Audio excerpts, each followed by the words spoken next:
Welcome to lesson 1 in this 5-lesson series I'm calling the basics. Today we're going to tie a San Juan worm.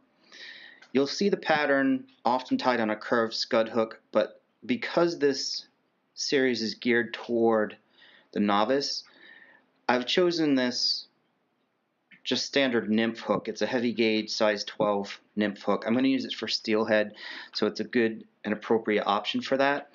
The curved hook, when you're starting, can offer a little bit more challenge, and it's just not necessary to make anything more difficult on you than need be, particularly at this point. The point of this series is to get some cool flies that work in your box as quickly as possible so you can get out on the river and start fishing your own flies. The other cool thing about this fly, and really all the flies in this series, I guess with the exception of the pheasant tail, which even that you can sort of switch up with some dyed pheasant tail, although I don't think those generally look too hot, is that you can tie this pattern in all kinds of different colors. So once you learn how to tie the pattern, you can very quickly end up with 3, 4, 5 different flies just by changing the color of the material. So for this fly, we're going to start today with this cream light brown, I'm not even sure what you call it, fleshy colored ultra chenille. But I also tie the pattern in red, gray, or powder blue, and worms do come in that color, this light tan, and pink. Same thing with partridge in orange, which will be the next fly. Same thing with caddis pupa, same thing with Adams. So let's stop blabbing and start tying.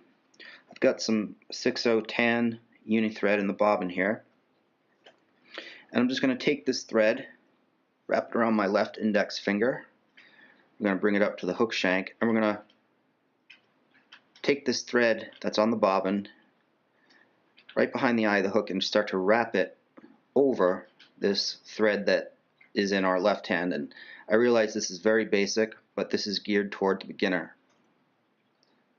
And then we'll just keep those wraps going. Now, I'm hanging onto this thread in my left hand for a couple reasons. One, to offer a little stability, but two, it really helps if you're holding it at a 45 angle to force your thread wraps to touch one another, which is a good habit that you want to get into. Okay? But eventually, you need to remove this thread, which is called the tag end. So we're going to do that. Okay? Now that our thread is attached to the hook shank, we've gotten rid of that tag end. We still want to try to keep those wraps touching. Now we're going slow, we're taking our time, we're trying to enjoy this and learn something, create a good durable fly. So there's no need to rush your thread down the shank of the hook. It's better to get in the habit of learning how to make these wraps touch, and you'll get good at it with more practice.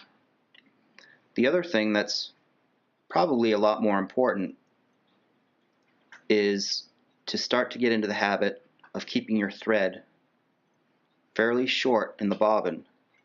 And what that does is it helps ensure that you're going to have good thread tension the entire time that you're tying your fly. And that is critical to the success of your flies. So good thread tension is just something you want to get in the habit, and keeping your bobbin short, your thread short, will help you do that. Alright, so our next material, our first material really, the only material other than the thread and the hook, is ultra chenille. You do want to make sure that you're using ultra chenille. I'm going to cut about a 2-inch length of it here. And the reason for that is ultra chenille is slightly different than normal chenille, and I'll show you why in just a moment here. So right now the chenille is fairly soft.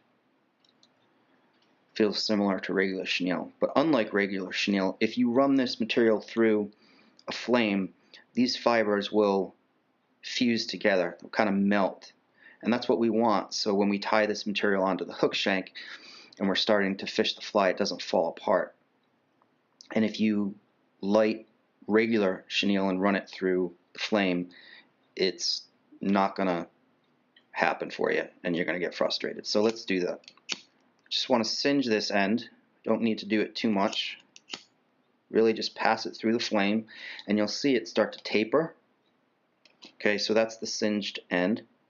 And you can also feel the fibers, they start to get a little rough. So instead of soft, they're now a little rough. And that just fuses them together and makes sure that the fly doesn't fall apart. Now this is personal preference, and you'll find a lot of that in fly tying, and you'll develop your own. I see a lot of these flies, the San Juan Worm, tied with a fair amount of material hanging off the rear of the hook. Nothing wrong with that. There's a good likelihood that the fish is going to get the hook. I'm not saying you won't. But I've definitely had the experience. It's usually with streamers, but if you have much more than about half of an inch hanging off the rear of the hook, you start to get into the realm of possibility where the fish might grab the fly and not get the business end here that we want them to. So with that in mind, I like to keep my tail, the part hanging off the bend of the hook. Worm really doesn't have a tail, two tails I guess. But in any case, I like to keep this rear piece no more than about half of an inch, maybe a little less than that, quarter of an inch off the bend of the hook. So once I've got that length that I want, I'm going to make a wrap of thread over the chenille. I'm going to take a look at it. That looks good. And put two more wraps over it. And we're going to wrap in front. Now that chenille is pretty well locked in at this point. Now, you can certainly run your thread up to the tie-in point, put one more tie-in, whip finish, and call this fly done. But we're starting out, we're getting comfortable with tying, so it's not going to hurt the fly at all to have a couple more tie-in points. So I'm just going to run this thread forward up the shank of the hook, and we're going to put like another, I don't know, maybe 2-3 tie-in points, and that'll also give us a slightly more durable fly. So I'm going to wrap over that chenille, and I'm going to put two more wraps over it, and then it's just really step and repeat. I'm going to run my thread in front of the chenille, bring it forward,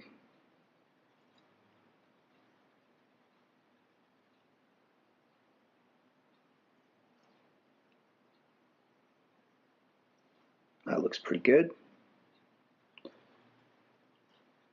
Wrap over it, take a look at it, yep, right where I want it. Two more wraps, lift this back, bring the thread forward, and I'm going to stop right at our tie-in point. That'll be our next tie-in for the chenille and our last one. So I'll pull this forward, bring my thread over it and down, a couple wraps, nice and secure. Now we're going to lift this back again.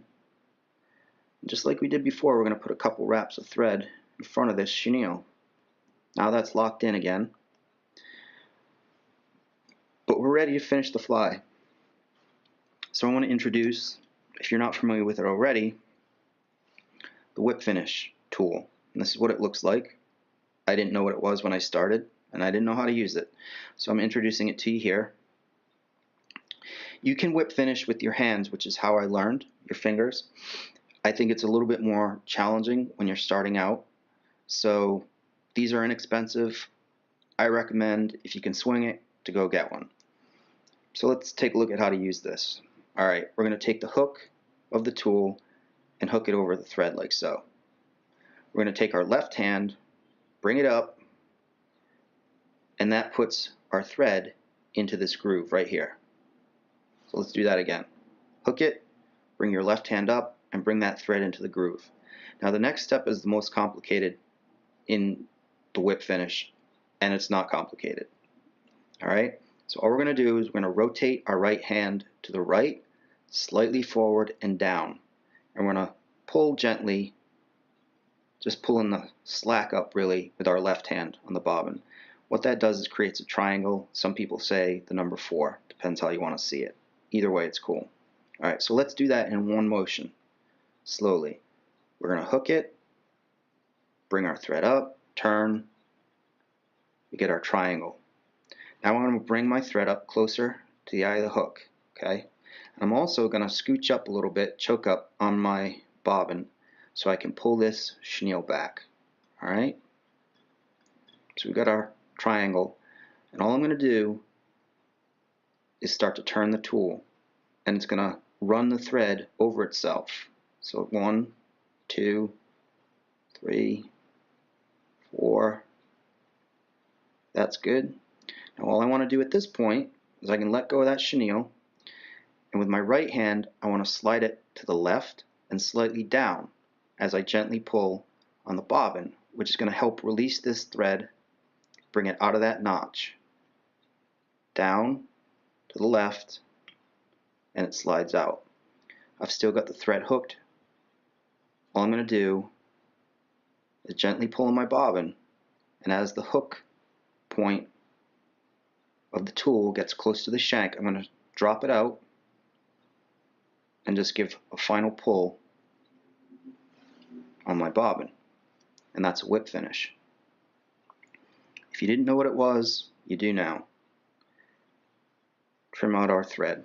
We're almost done. Alright, so this chenille is a bit long for my taste. Again, this is purely preference. You can play around with these dimensions and proportions as you like and find out what works for you. But this is a bit long for me, so I'm going to trim this.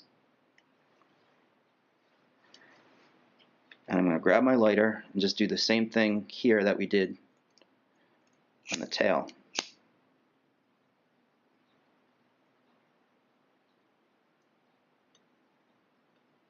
And you can play with it a little bit until you get the taper you want. That looks pretty good. I'm happy with that.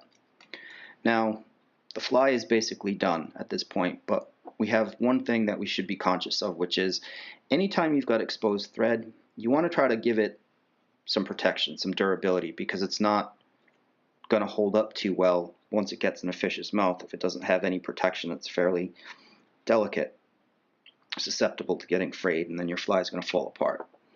So I've got some head cement here, which in this case is nail polish, because my fly shop is not super close and the pharmacy is. However, if you can support your local fly shop, I say go for it. I'm all for it. My fly shop just doesn't happen to be that close, so when I run out of head cement, it's time to hit the pharmacy. Okay, so I'm just coating this exposed thread on the bottom with some head cement.